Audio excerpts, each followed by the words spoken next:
Hello everyone and welcome back to Let's Play Crash Bandicoot 2 Cortex Strikes Back. In the last part we reached the 5th tier of levels and started off with the first couple, Piston in Away and Rocket, I believe. And now we're in Night Fight, the other of the two Firefly themed stages in the game, where the other one was in the bonus stages. This stage has 46 boxes for us, 29 of which are in the bonus, and 2 of which are in the death route, so we have to get through a good amount of this stage without dying. Though, admittedly, you also don't. The main reason you want to go in the death route is for the gem itself. Because the boxes in it are at the very end of it, and there's no death route platform at the end of this death route. We'll just be able to jump backwards at the end of it to get the 2 boxes and then get to the end anyway. You will be in the dark when you do that a little bit because of the fireflies, but there's no pits to really worry about over there either. Either way, this stage also has a gold roulette time of 1 minute 10 and 98 hundredths, so essentially 1 minute 11, but just enough of a difference for speedrunners, I guess, yeah? I think this is another one of those levels that's rare in the series, like Ruination, the other part, where there's more boxes in the bonus than there are in the actual stage, which is, again, I think you can also do the extra crates glitch in this level, the one that you get when you die in the bonus, but I think it requires some extra setup like 2 Aku-Akus and sliding the hole behind the bonus, I want to say. Now, something I actually haven't mentioned, or I think I may have been wrong about even early in the LP, when it comes to that extra boxes glitch though in the bonuses, is that it won't work for getting the gem. Because the way this game tallies boxes for getting a box gem is that you need to have broken exactly the amount of boxes that are in the level, or at least that the gem requires. So say the gem required 45 boxes. If you broke 44, you can't get it, but the same is also true if you broke 46. If I said otherwise earlier in the LP, I apologize for that, just me plain being wrong, which has happened in the past, admittedly. This can be a bit of a stressful bonus, though, because you actually need to actively run through it a lot, just to make sure the Firefly doesn't up and leave you. Thankfully, by the time you're at the end, it's not much to worry about, but yeah, the potential is there to be bad. Either way, with that bonus done, we are getting towards the end of the split path. And now, I mentioned earlier that all you have to do really is jump backwards through this area to get to the 2 boxes that are on the death route. I do recommend trying to hug the wall, because at least then you might actually get stuck on some geometry like that and allow yourself to jump just a little bit farther. And now we just break these 2 boxes, and away we go. From here on out, the level honestly gets fairly easy. I will say that the 5th tier levels, going straight through them, are probably some of the hardest levels in the game. Well, without a doubt, in the case of Piston and Away in the final of the main 25 levels. But if you've gotten this far, they're nothing too... Oh, God. They're nothing too much to worry about. But that's something I've always kind of liked about Crash. The levels do raise in difficulty as you've gone through, but they always raise in such a consistent rate, aside from Cold Hard Crash and some other rare instances from Crash 2 onwards, that you never really notice the extreme change of difficulty unless you go from, like, the first stage to, like, the second to last. And even then, every tier has its range of level difficulty. Also, we're currently at 90%. As I mentioned before, a good amount of the percentage in the game, or at least like I think 3%, is the final boss. So if you get all the crystals and you're wondering, well, crystals and gems, you're wondering why you're still not at 100%, that's why. You need to go and beat the boss. If you're playing the Japanese version, and I think Insane Trilogy, you also need to go jump on Polar until you get the lives in Tier 3. Either way, it's time for Pack Attack, the second of the Jetpack levels, and, whereas the first Jetpack level was hard because you had to get used to the controls, this one's hard because there's just a lot in your way. There are 46 boxes in this level, 45 in the Insane Trilogy, because one of the Nitro crates in this level is actually technically outside of the level and not visible, I believe. It almost feels like it was probably like, just a misplacement on the part of the development team. But that box was just outright removed in the Insane Trilogy. And the gold relic time for this stage in Insane Trilogy is 1 minute, 8 seconds, and 29 hundredths.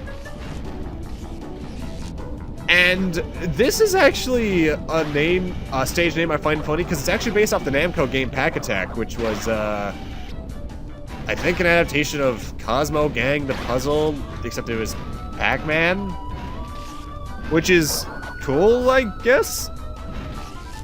Now, if there is something I do like about Crash 1 over Crash 2, it's entirely on the case of what we know about the game's development, because from my experience at least, we know a lot more about the quirks and such of Crash 1's development compared to Crash 2.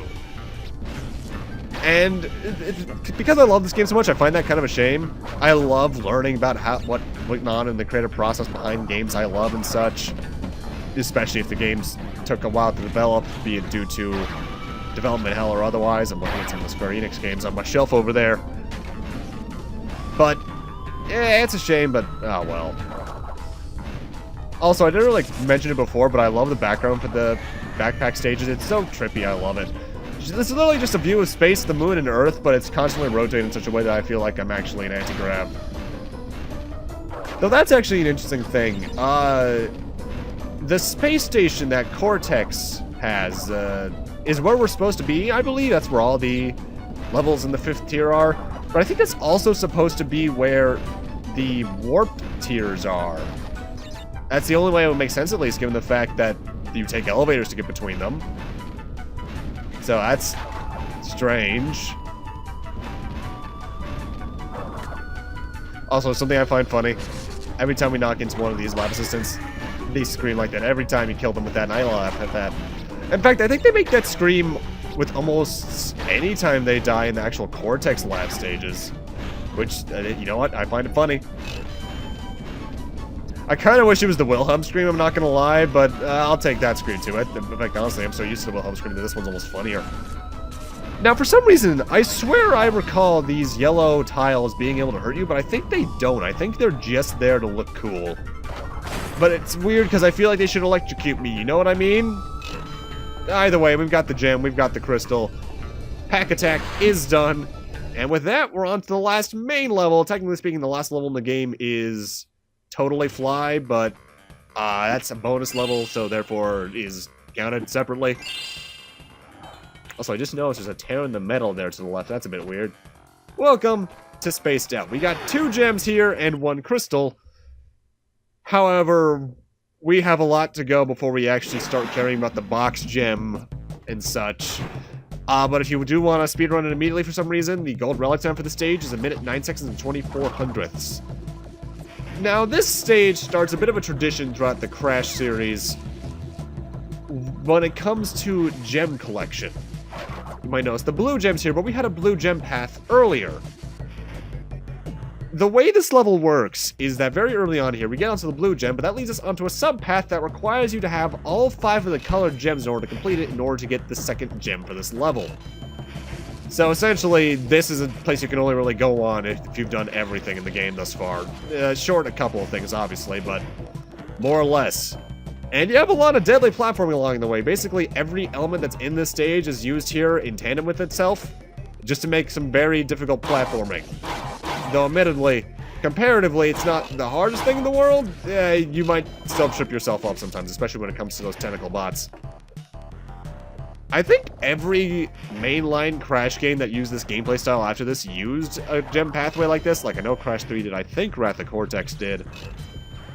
Twin Sanity was where they started to shift things up. I forget if the Game Boy Advance games did. I don't think they did. Though I think, coincidentally enough, bringing up the GBA games, I think the second GBA game, Entranced, also had a level called Spaced Out for some reason. And I think this is also supposed to be, the name of this level, coincidentally, is also supposed to be a reference to a Bugs Bunny cartoon. In a way, now that I think about it, though, this also kind of mirrors the Great Hall from Crash 1, because you need most of the important things to get along the way to use it at all. Though, whereas the Great Hall used the harder-to-get box gems, this uses the, at times, honestly, easier-to-get colored gems. Either way, we got the second clear gem. Now we can go after the crystal and the main box gem. So now we can finally go over the boxes for this stage. Spaced Out has 60 boxes, 31 of which are in its bonus, which makes this the third level in this game that has more crates in its bonus than its main pathway. And I think one of the 4 in the main series, because I think there was one in the GBA game, as I mentioned before, but I think this is the only other time in the series this happens. And you need to bring your A game for this level, because honestly, this is the hardest level in the game, minus Cold Hard Crash. Because there's a lot of tough and tight areas where you are trapped with enemies, they're constantly switching their vulnerability states, and things all around you will love to kill you. Though I almost always trip myself up here for some reason, and I don't entirely know why. Very often I find myself standing there and get crushed by the first piston, even though it clearly goes lower than the latter few. I don't know what the purpose of this blue window is, aside from looking cool. Part of me thinks that they maybe were intending at one point to go for like a Total Recall X-ray vision thing here, which seeing Crash's skeleton would actually be really cool, but I feel like that would also be kind of hard to do. In terms of animating the enemies as well, because what would you be seeing? They don't have bones, except for maybe the lab assistants, but that's it. This always feels quite a bit tighter than it is, by the way. Also, avoid that Aku Aku in case you die in the bonus stage. Now, this bonus, I always have an issue remembering one thing I'm supposed to do, and that's how you get over this. I always think I have to jump over that for some reason, but no, you're supposed to jump under it. I don't know why I do that. I'm an idiot. It happens sometimes. But thankfully, that's about the only trippy thing, or at least the only trick this thing tries to pull.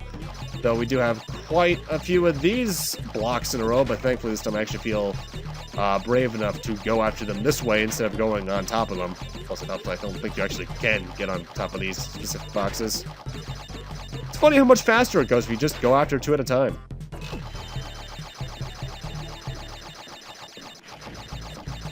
Thankfully, I do like that this level is a bit simpler than Piston It Away in that there's no backtracking to do.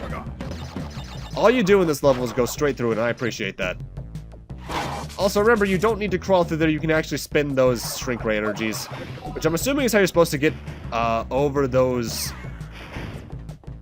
2 heated elements with the shrink ray between them. Because otherwise, it requires you doing the spin jump glitch to get some extra height. Otherwise, you're getting hit. In fact, I won't be surprised if that's how I first learned you could spin them away, is by not dying in that section. And with that, we just destroyed the last box in the game. Out of a total of, I think, 1,889, including the 10 or so boxes in the intro stage before we get teleported by Cortex. So, yeah, that's 100%. Minus the final boss, of course. So, let's see what Cortex has to say about this. Also, for some reason, I guess I actually know why they do it. Your collection isn't counted until you leave the level with the items. Which confused me as a kid for some reason, but growing up, it makes me realize, oh, wait. Because otherwise, how would they know if you actually got the item legitimately? Or rather, how would they save it? And one more dance for the good time.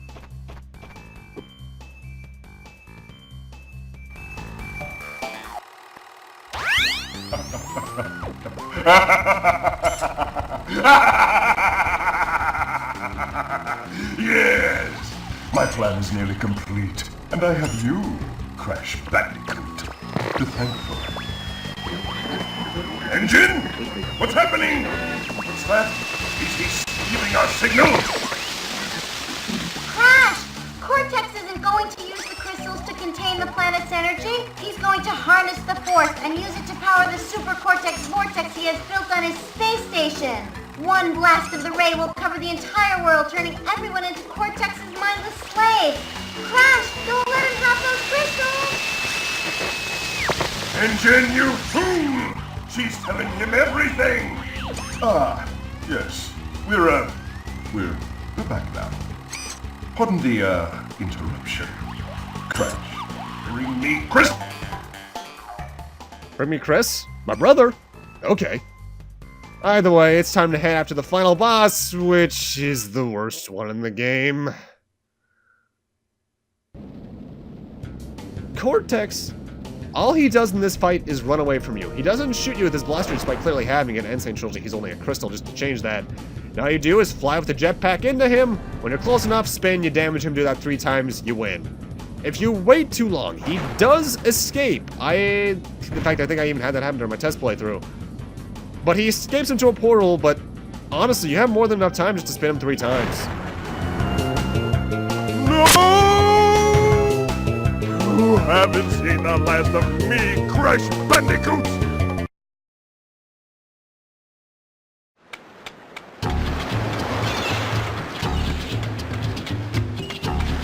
Crash, what do you suppose happened to Cortex?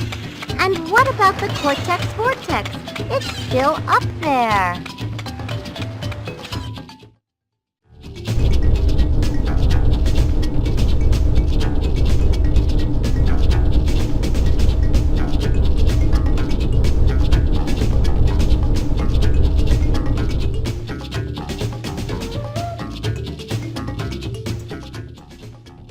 And that's Crash 2.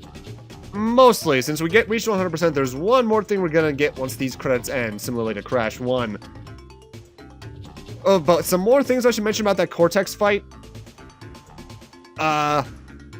Yeah, it's just an outright bad fight.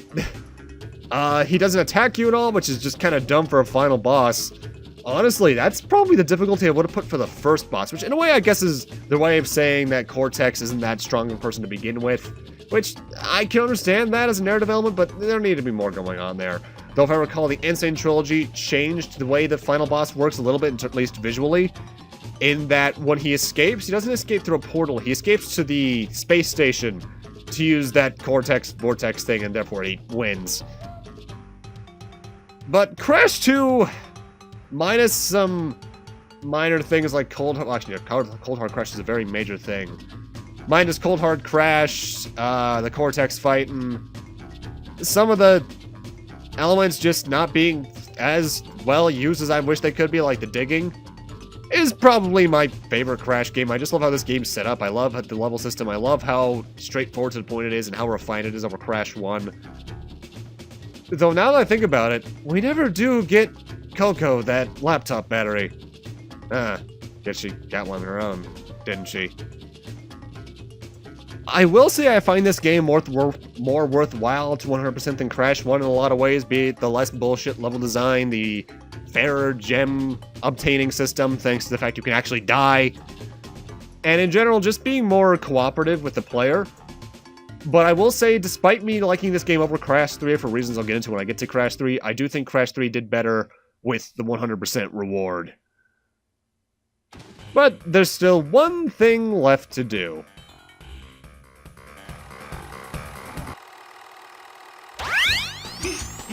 You have acquired all of the gems! Incredible! Crystals are not the only means of harnessing planetary energy, right?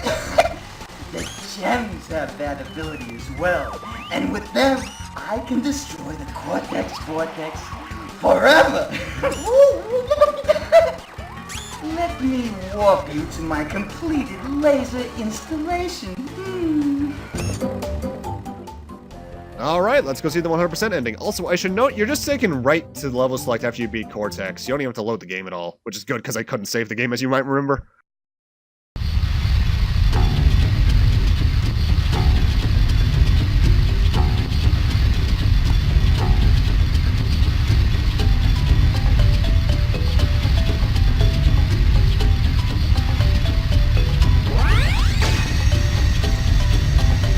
We are ready, Crash. Would you like to do the honors?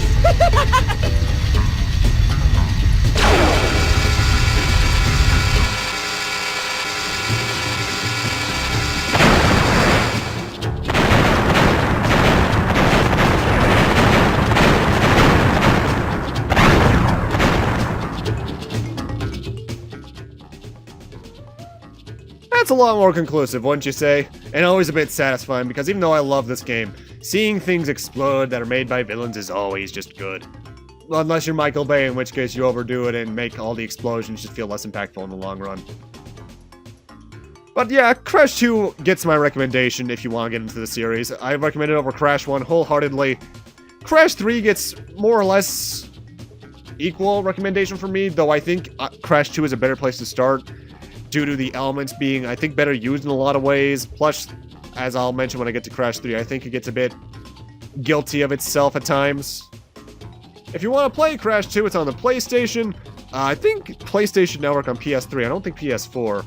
It's on the Insane Trilogy for PS4, and by the time this is uploaded, also the Xbox One, Switch, and I think it's coming to PC, isn't it? I'm actually gonna look that up. Is it coming to PC? Yeah, it's coming to PC. Actually, it comes out in 3 days, my time.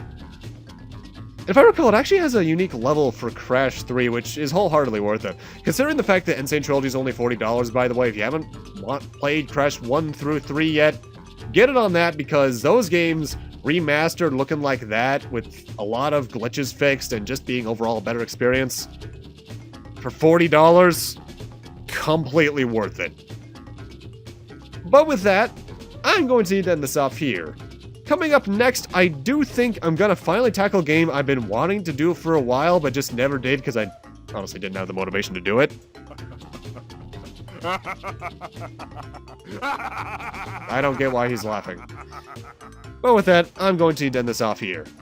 Thank you guys for watching, have a great night, take care, and I'll see you guys next Let's Play, because I know exactly what that's gonna be. See you guys then.